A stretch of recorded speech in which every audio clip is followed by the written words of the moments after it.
राजनीतिक संघर्ष चुनाव तक रह गए, विकास के मुद्दे भाव में बह गए। हर बार सियासतों ने जुल्म किया, गरीब हर जुल्म को दबाव में सह गए। जब तक आप सही कैंडिडेट को वोट नहीं करोगे तब तक इन पार्टियों के अंदर और इन नेताओं में कभी सुधार नहीं होगा।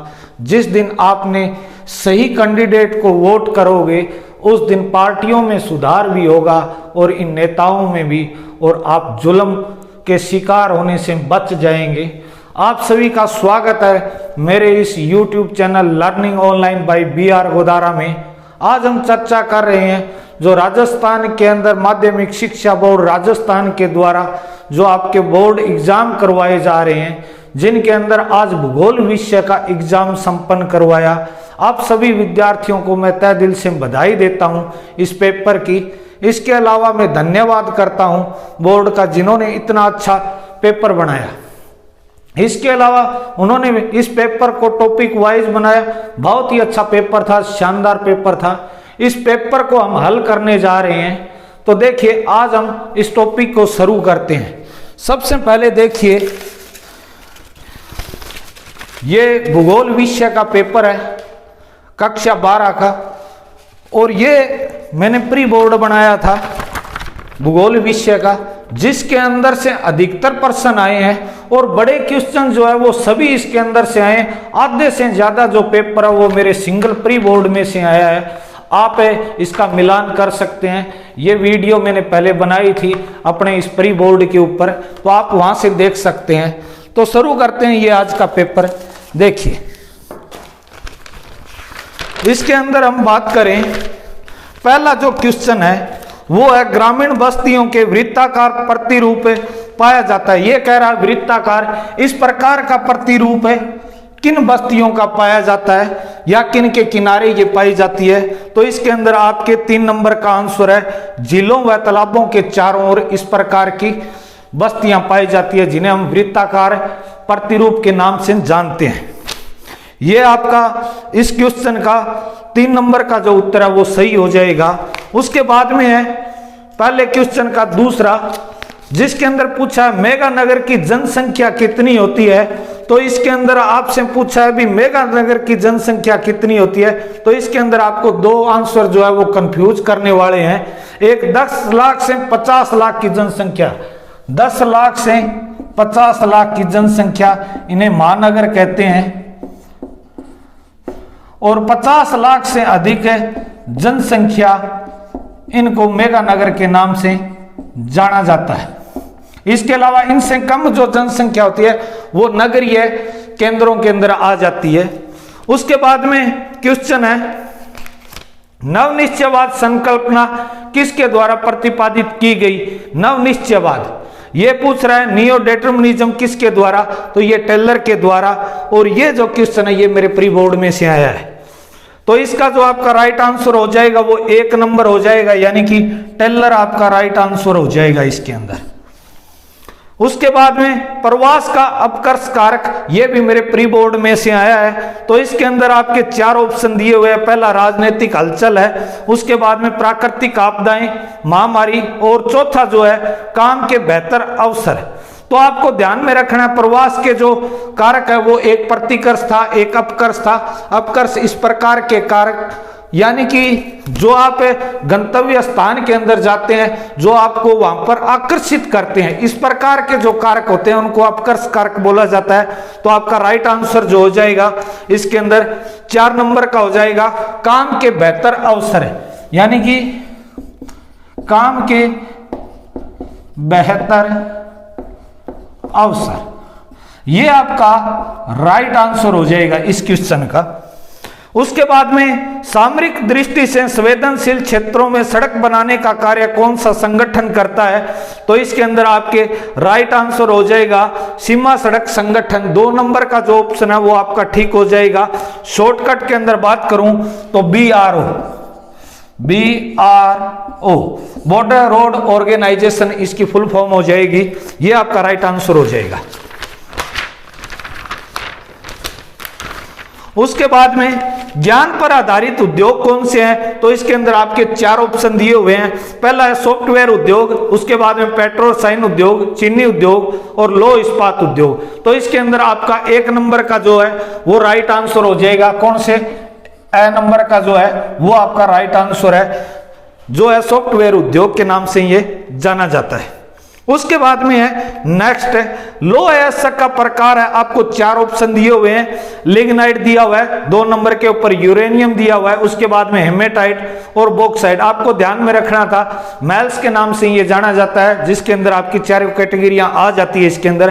तो मैग्नेटाइट और उसके बाद में हेमेटाइट जो है विश्व के अंदर सर्वाधिक पाया जाता है। तो आपका राइट आंसर जो है वो 3 नंबर हो जाएगा, यानी कि स जो आपका ऑप्शन है वो आपका राइट आंसर होगा। उसके बाद में खरीफ की फसल कौन सी है, तो खरीफ को हम बागड़ी भाषा के अंदर सावणी के नाम से जानते हैं, सावणी के नाम से। और इसके अंदर 3 अक्षर आ रहे हैं, मतलब 3 अक्षर वाली जो फसल होगी वो खरीफ की फसल कहलाती है, जिसके अंदर चना, सरसों, गेहूं ये तीनों नहीं है। हालांकि मैंने यहां पर मोस्टली फसलों के बारे में बताया 3, तो यहां पर आपका राइट आंसर जो है वो 2 नंबर का हो जाएगा। 2 नंबर का जो चावल आपका दिया हुआ है वो आपकी खरीफ की फसल के अंदर आ जाएगा।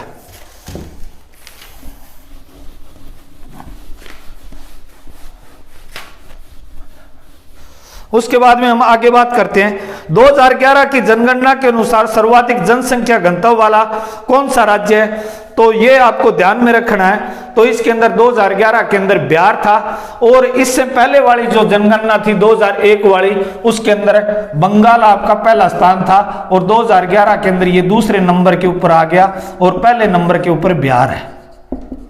आपका राइट आंसर इसके अंदर बिहार हो जाएगा। उसके बाद में क्वेश्चन नंबर आपका दूसरा है, जिसके अंदर रिक्त स्थानों की आपको पूर्ति करनी है।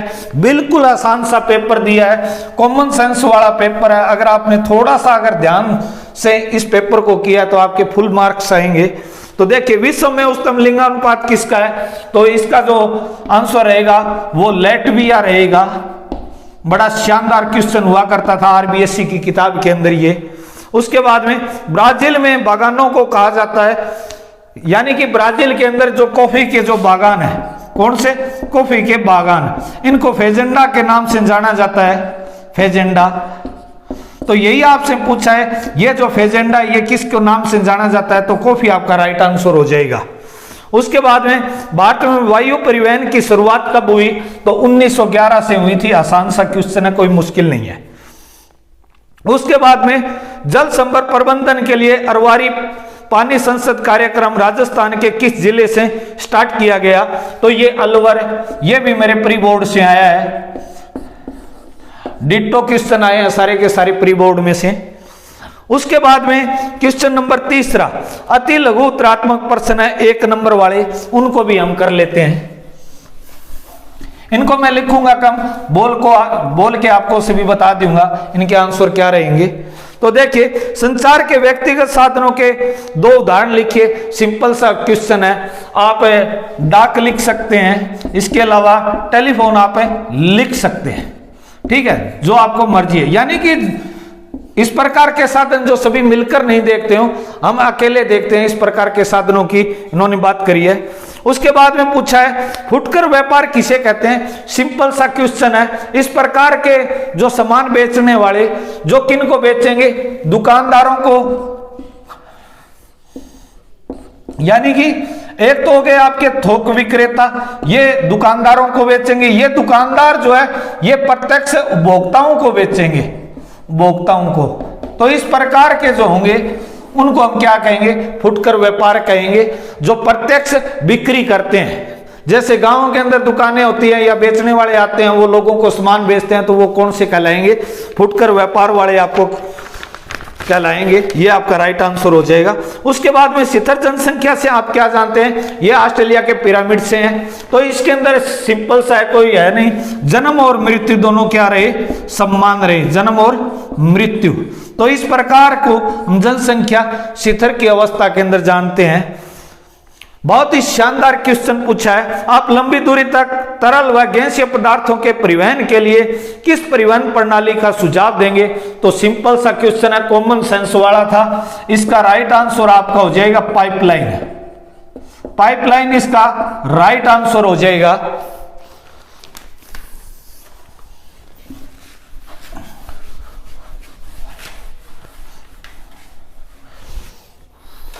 उसके बाद में लघु उत्तरात्मक प्रश्न है खंड ब के अंदर, जिसके अंदर पूछा गया है ऊर्जा के समाप्य स्रोतों को बचाने के लिए ऊर्जा के समाप्त होने वाले यानी कि कोयला हो गया, पेट्रोल हो गए, इस प्रकार के जो खनिज है इनको बचाने के लिए नवीकरण योग्य ऊर्जा स्रोतों का सुझाव देंगे। तो किन्हीं आप दो ऊर्जा स्रोतों के बारे में सिंपल सा क्वेश्चन है, तो इसके अंदर आप सौर ऊर्जा लिख सकते हैं, सौर ऊर्जा। इसके अलावा आपके जो मन के अंदर आए इस प्रकार के जिनको हम दोबारा यूज कर सकते हैं। सौर ऊर्जा के बाद में बात करें तो आपका भूतापीय ऊर्जा आप कह सकते हैं, भूतापीय ऊर्जा। तो ये आपके राइट आंसर हो जाएंगे। इसके अलावा जरूरी नहीं जो मैंने बताए वो ही आपने लिखे हो, हालांकि आपको समाप्त होने वाले नहीं लिखने हैं, बाकी जितने भी है वो सारे के सारे असमाप्य संसाधन कहलाते हैं। भारत में खनन नगर के दो उदाहरण, बिल्कुल इजी क्वेश्चन है, कोई वो नहीं है भी मैं जो बता रहा हूं वही आपका राइट आंसर हो, नहीं, यानी कि जहां से आपके खनिज निकलते हैं वो सारे के सारे खनन के अंदर कहलाते हैं। जैसे बात करूं तो जरिया, इसके अलावा रानीगंज, बोकारो, सिंहभूम, चित्रदुर्ग है, चिकमंगलूर, यानी कि आप कोई भी एग्जाम्पल दे सकते हैं। प्रवास के दो आर्थिक परिणाम लिखे, बिल्कुल सिंपल सा है। तो यानी कि प्रवास के आर्थिक परिणाम क्या हो सकते हैं, हम क्यों इस प्रकार के परिणाम यानी कि रिजल्ट की बात करें तो हमारी आय अच्छी होगी। इसके अलावा यानी कि हम अच्छे रोजगार के लिए जाते हैं, इसके अलावा हम अपने परिवार के लिए भी जाते हैं, भी उनके विवाह शादी या खर्चे या ऋण इत्यादि के बारे में उनको सहायता मिलती रहे। तो ये सारे के सारे आर्थिक परिणाम होते हैं। आप कृषि योग्य भूमि के निम्नीकरण के लिए किन कारकों को उत्तरदायी मानते हैं, किन्हीं दो कारकों के नाम लिखें। तो देखिए बिल्कुल आसान सा है, कोई मुश्किल नहीं, आपके मन के अंदर आए इस प्रकार। निम्नीकरण का मतलब होता है भूमि के अंदर है जो उत्पादन की जो क्षमता होती है वो गिरना, वो निम्नीकरण कहलाता है। वो किस प्रकार से हो सकती है, तो अगर हम इसके आंसर की बात करें तो आप कह सकते हैं भी कीटनाशकों का अधिक प्रयोग कर रहे हैं, कीटनाशकों का प्रयोग करें। इसके अलावा अम्लीय वह क्षारीयता की समस्या है, इसके अलावा जलक्रांत की भी समस्या है। ठीक है, कोई भी आप एग्जांपल लिख सकते हैं। उसके बाद में हम बात करें ग्रामीण बस्तियों के किन्हीं दो प्रकारों के नाम लिखने हैं, उल्लेख कीजिए। ये भी मेरे प्री बोर्ड में से आया है। तो इसके अंदर हम बात करें तो दो प्रकार आपके, एक संयंत्र व प्रकीर्ण, यानी कि अलग अलग बस्ती और इकट्ठी बस्ती, दो प्रकारों के अंदर ये विभाजित किया गया है। उसके बाद में पर्यावरण निश्चयवाद से आप क्या समझते हैं, बिल्कुल आसान सा है, जिसके अंदर है मानव कोई भी कार्य करेगा वो प्रकृति के अनुसार करेगा, प्रकृति के आदेश से करेगा। इस प्रकार की डेफिनेशन कौन सी कहलाती है, आपके पर्यावरण निश्चयवाद कहलाती है, जो जर्मनी से स्टार्ट हुई थी।